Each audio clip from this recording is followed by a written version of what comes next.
আপোনালোকে সকলোৱে জানে যে যোৱা কালি অসমলৈ মেহমুদ মাদানী আহিছিলে আৰু কালি অসমত প্ৰৱেশৰ পিছত প্ৰায় 12-14 ঘণ্টা হোৱাৰ পাছতো এই বিষয়টো বা মাদানীৰ আগমন অসমৰ ৰাইজে গম পোৱা নাছিলে আৰু অসমৰ অতি শক্তিশালী মুখ্যমন্ত্ৰীও গম পোৱা নাছিলে নিশা 9:30 বজালৈকে। আৰু আমি আগৰ পৰাই মেহমুদ মাদানী বা ছৈয়দা হামিদ এইসকলৰ সাম্প্ৰদায়িক এজেণ্ডাৰ কথা কৈ আহিছিলোঁ আৰু হিমন্ত বিশ্ব শৰ্মাই বদৰুদ্দিন আজমলক বিগত সময়ছোৱাত ব্যৱহাৰ কৰি সাম্প্ৰদায়িকতাৰ বিষবাষ্প অসমত সিঁচিছিল। কিন্তু যোৱা লোকসভাৰ পিছৰ পৰা বদৰুদ্দিন আজমল কামত নিদিয়া হৈছে। বদৰুদ্দিন আজমলক অসমৰ ৰাইজে বিজেপিৰ এজেণ্ট, বিজেপিৰ বি টিম বুলি গম পোৱাৰ পাছত এতিয়া অসমৰ মুখ্যমন্ত্ৰীয়ে বাহিৰৰ পৰা সাম্প্ৰদায়িকতাৰ এজেণ্টক আমদানি কৰিছে। আমি কৈছোঁ, আমাৰ দলে কৈছোঁ, এই সাম্প্ৰদায়িকতাৰ এজেণ্টসকলক অসমৰ মুখ্যমন্ত্ৰীয়ে আউটচোৰ্চিং কৰাত লাগি গৈছে। এতিয়া যোৱাকালি মেহমুদ মাদানী অসমত প্ৰৱেশ কৰিছে কোনফালে আপোনালোকে জানে যে শ্ৰীৰামপুৰৰ গেটেৰে। এনেই গোৱালপাৰালৈ যাবলৈ হ'লে গুৱাহাটী বৰঝাৰ বিমানবন্দৰৰ পৰা 125 কিলোমিটাৰ, 2 ঘণ্টা সময় লাগে। বাগডোগৰা এয়াৰপৰ্টত অৱতৰণ কৰাৰ পাছত বাগডোগৰাৰ পৰা গোৱালপাৰা পাবলৈ 350 কিলোমিটাৰ আৰু 7 ঘণ্টা লাগে। আৰু আপোনালোকে জানি আচৰিত হ'ব যে শ্ৰীৰামপুৰ গেটত সোমোৱাৰ পিছৰ পৰাই নিৰাপত্তাৰক্ষীয়ে এস্কৰ্ট দি আনি গোৱালপাৰা পোৱাইছেহি। আৰু গোৱালপাৰাত আহি তেওঁলোকে ক'ত আছে? আল চালাম বুলি যিখন হস্পিটেল আছে তাৰ পিছফালে য'ত আজমল ডাঙৰীয়া নিজে থাকে গোৱালপাৰালৈ গ'লে তাত বাহৰ পাতিছে। আৰু গোটেই বিষয়টো যেতিয়া আমি 8:30 বজাত আমি গোটেই বিষয়টো উত্থাপন কৰিলোঁ, সংবাদ মাধ্যমলৈ আমি আমাৰ বাতৰি আমি প্ৰেৰণ কৰিলোঁ, আমাৰ প্ৰতিবাদ প্ৰেৰণ কৰিলোঁ যে 144 ধাৰা এতিয়া কিয় নিদিয়ে, এতিয়া মেহমুদ মাদানীক কিয় কৰায়ত্ব নকৰে, তেওঁক কিয় শ্ৰীৰামপুৰৰ পৰা নিৰাপত্তাৰক্ষী দি এক ৰাজ আতিথ্য দি গোৱালপাৰালৈ লৈ অনা হ'ল। এই প্ৰশ্নবোৰ উত্থাপন কৰাৰ লগে লগে 9টা বজাত সংবাদগোষ্ঠীক সম্বোধন কৰাৰ লগে লগে 9:02 সংবাদগোষ্ঠীক সম্বোধন কৰাৰ লগে লগে আমি দেখিলোঁ যে অসমৰ মুখ্যমন্ত্ৰীয়ে 9:21 এটা টুইট যোগে মেহমুদ মাদানীৰ অহাৰ কথা তেওঁ অসমৰ ৰাইজক ৰাজহুৱা কৰিছে।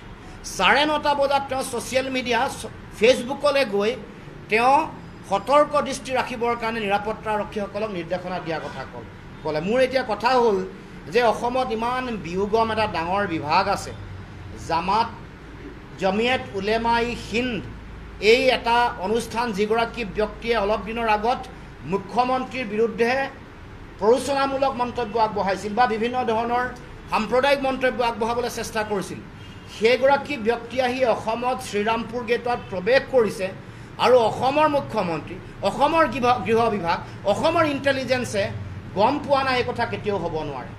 সেইকাৰণে আমি আগতেই মেহমুদ মাদানীৰ লগত দীঘলীয়া বিজেপিৰ যিটো সম্পৰ্ক, ৰাষ্ট্ৰীয় লোকদলৰ পৰা কেনেকৈ তেওঁ ৰাজ্যসভাৰ সাংসদ হৈছিলে, গুজৰাটৰ ভুজত হোৱা ভূমিকম্পত কেনেকৈ 4 লাখতকৈ বেছি ভঙা ঘৰৰ ধ্বংসস্তূপত পৰিণত হোৱা ঘৰৰ ঠিকাটো কোনে পাইছিলে, আৰু সমগ্ৰ ভাৰতবৰ্ষত চৰ্চা আছিলে যে সাম্প্ৰদায়িক সংঘৰ্ষৰ মূলতে মেহমুদ মাদানীৰ দৰে ব্যক্তিও জড়িত হৈ আছে। এই কথা বতৰাবোৰ যেতিয়া আমি কৈছিলোঁ তেতিয়াই এই কথা ৰাইজে গম পাইছিলে যে বিজেপিৰ লগত মেহমুদ মাদানীৰ সম্পৰ্ক আছে। হিমন্ত বিশ্ব শৰ্মাই বদৰুদ্দিন আজমলক ব্যৱহাৰ কৰি মেহমুদ মাদানীক আমদানি কৰি অসমত সাম্প্ৰদায়িকতাৰ থাৰ্ড এটেম্প এটা কৰিব খুজিছে। আগৰ 2টা এটেম্পত মেহমুদ মাদানীৰ বক্তব্যৰ যোগেদি কৰিব খুজিছিল, নোৱাৰিলে। ছেকেণ্ড এটেম্প ছৈয়দা হামিদৰ কথা বতৰাৰ পিছত অসমতো ক'লে, দিল্লীতো ক'লে, ছেকেণ্ড এটেম্পতো নোৱাৰিলে।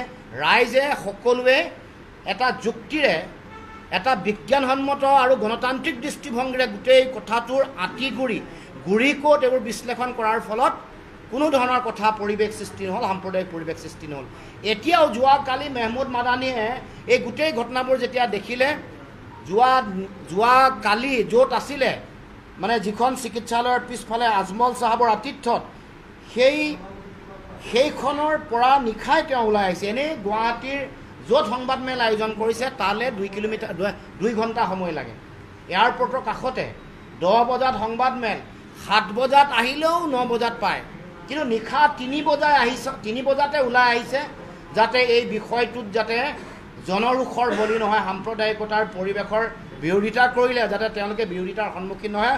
আৰু এই গোটেই ব্যৱস্থাটো অসম চৰকাৰে কৰি দিছে, এইকাৰণে কৰি দিছে কাৰণ তেওঁলোকে নহ'লে সাধাৰণতে 144 ধাৰা দি মানুহক যাবলৈ নিদিয়ে সেই ঠাইলৈ, প্ৰথম।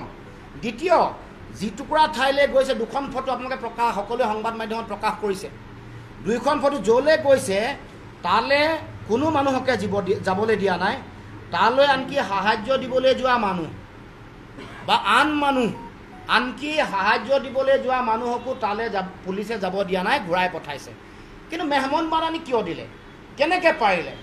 মুখ্যমন্ত্ৰীক এই প্ৰশ্নই কৰিব খুজিছোঁ। আৰু সেইকাৰণে এতিয়া এই কথাটো যেতিয়া এক্সপ'জ হ'ল, মুখ্যমন্ত্ৰীৰ ষ্টাফক বাহিনী, তথাকথিত মুখ্যমন্ত্ৰী যিসকলে মানে তেওঁক বেক কৰে, তেওঁক প্ৰটেকশ্যন দিবৰ কাৰণে উঠি পৰি লাগিছে, কিছু সংবাদ গোষ্ঠীও এই কথাটোক তেওঁলোকে এটা বেলেগ দৃষ্টিভংগী দিবলৈ উঠি পৰি লাগিছে।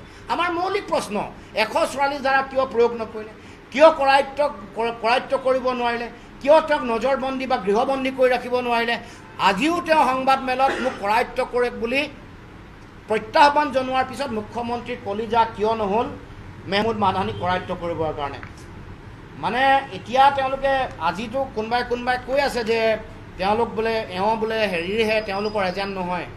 কিন্তু এইখনত ইয়াত স্পষ্টকৈ তেওঁৰ অফিচিয়েল ৱেবছাইট, জামিয়াত উলেমাই হিন্দৰ অফিচিয়েল ৱেবছাইটত তেওঁ যে লোকদল RLD ৰাষ্ট্ৰীয় লোক দলৰ পৰা তেওঁ ৰাজ্যসভাৰ সাংসদ হৈছিলে, তেওঁ যে সদস্য হৈ আছে, এই কথা ইয়াত লিখা আছে। এইটো কথা যদি ভুল হয় কাৰণ এইটোতো আৰু ৰাজ্যসভাৰ সাংসদগৰাকীয়ে মিছা কথা ক'ব নোৱাৰে, কাৰ পৰা প্ৰতিনিধিত্ব কৰা ক'ব নোৱাৰে। ৰাষ্ট্ৰীয় লোকদল কোন হয়? অজিত সিঙৰ ৰাষ্ট্ৰীয় লোকদল। আজিও NDAৰ তেওঁলোকে NDAৰ লগত আছে।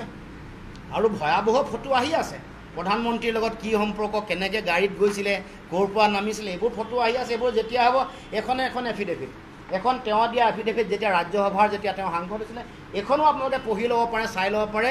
ইয়াত কিমান চনত, 2006 চনত কেনেকৈ উত্তৰ প্ৰদেশৰ পৰা তেওঁ আবেদন কৰিছিলে। গতিকে এই দুয়োটা তেওঁৰ এফিডেভিটখন আৰু তেওঁৰ ৱেবছাইট অফিচিয়েল জামিয়াত উলেমাই হিন্দৰ অফিচিয়েল ৱেবছাইটলৈ গ'লে এইটো জলপটপটকৈ প্ৰমাণ হৈ যায় যে মেহমুদ মাদানী বিজেপিৰ এজেণ্ট।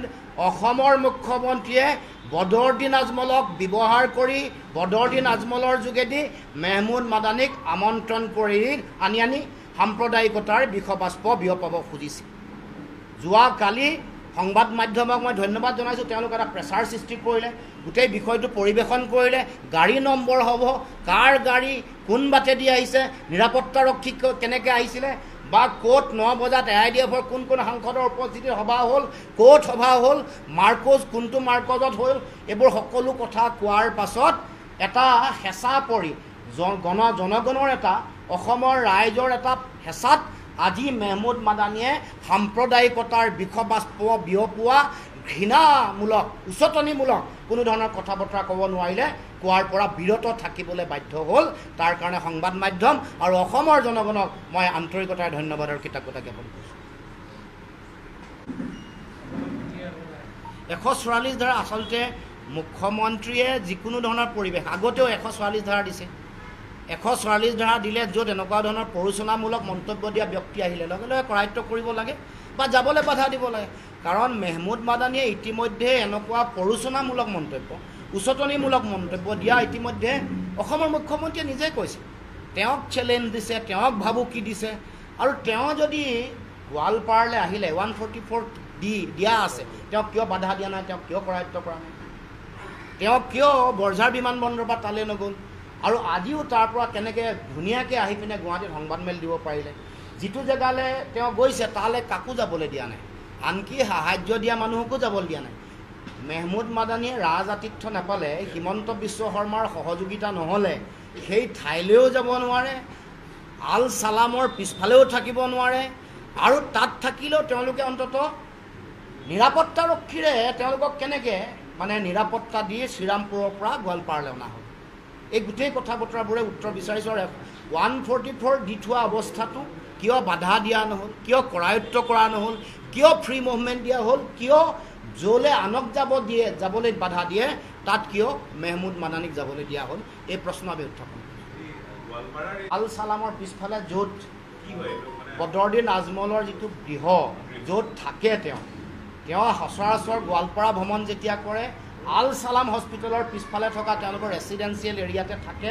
তেওঁ যিটো ঘৰত আনকালে গৈ থাকে সেইটো ঘৰতে তেওঁলোকে 7 গৰাকী প্ৰতিনিধি গৈ তাতে আশ্ৰয় লৈছিলে। সোমোৱাৰ লগে লগে গাড়ীবোৰৰ যেতিয়া সম্ভেদ দেখিলে বহু মানুহ গ'ল, বহু যেতিয়া খবৰ চাৰিওফালে জুইৰ নিচিনা বিয়পি পৰিলে 8:21 আপোনালোকে চাব জমিয়ত উলেমা হিন্দৰ তেওঁলোকৰ অফিচিয়েল টুইটাৰ হেণ্ডেলত তেওঁলোকে টুইট কৰিছে, যিটো আপোনালোকে প্ৰচাৰ কৰিছে। তাৰ আগলৈকে তেওঁলোকে এই যে দীঘলীয়া পৰিক্ৰমা আহিলে গোৱালপাৰাৰ সেই অঞ্চললৈ গ'ল, ফটো ওলাই গ'ল, কোনো অফিচিয়েল সাধাৰণতে তেওঁলোকৰ জমিয়তৰ সভাপতি অসমলৈ আহিলে আগতীয়াকৈ ষ্টেটমেণ্ট দিয়ে, আগতীয়াকৈ গোটেই কথাবোৰ জনায়। তেওঁলোকৰ অফিচিয়েল যিটো কাৰ্যসূচী আগতীয়াকৈ ঘোষণা কৰে যে আমি যাম। তেওঁলোকে যদি ভাল কামৰ কাৰণে আহিছিলে, উত্তেজনা সৃষ্টি, তেওঁলোকে দিনৰ পোহৰত আহিব লাগিছিল। গুৱাহাটী বৰজাৰ নামিয়ে তেওঁ ক'ব লাগিছিলে, তেওঁলোকে আগতীয়াকৈ ক'ব লাগিছিলে যে আমি খবৰ ল'বলৈ গৈছোঁ। কিন্তু ইয়াৰ লগত যে এটা অন্তৰ্নিহিত এজেণ্ডা জড়িত হৈ আছে, সাম্প্ৰদায়িকতাৰ পৰিৱেশ সৃষ্টি কৰাৰ লক্ষ্য আৰু উদ্দেশ্য আছে, সেইটো প্ৰমাণ হৈছে। আৰু এই গোটেই অংকটোৰ লগত অসমৰ মুখ্যমন্ত্ৰী জড়িত। এইবাৰ আজমলৰ মুখখন সাম্প্ৰদায়িকতাৰ নামত ব্যৱহাৰ কৰিব নোৱাৰে, সেইকাৰণে মাদানী বা আন এনেকুৱা ধৰণৰ ব্যক্তিক তেওঁলোকে আমন্ত্ৰণ কৰি আনিছে। আমি সকলো সাম্প্ৰদায়িকতাৰ বিৰোধী। মুছলমান যিসকল ব্যক্তিয়ে সাম্প্ৰদায়িকতা সৃষ্টি কৰিছে, যিসমূহ সংগঠনে সাম্প্ৰদায়িকতাৰ বিষবাষ্প বিয়পাব খুজিছে, তেওঁলোকৰো তীব্ৰ বিৰোধী। যিসকল হিন্দু মানুহ বা হিন্দু সংগঠনে এই সাম্প্ৰদায়িকতা বিয়পাব খুজিছে তেওঁলোকৰ বিৰোধী। একেলগতে হিমন্ত বিশ্ব শৰ্মাৰ সাম্প্ৰদায়িকতাৰো আমি বিৰোধী, লগে লগে আজমল আৰু মাদানীৰ সাম্প্ৰদায়িকতাৰো আমি বিৰোধী। আমি সাম্প্ৰদায়িকতাৰ সামূহিকভাৱে বিৰোধিতা কৰোঁ।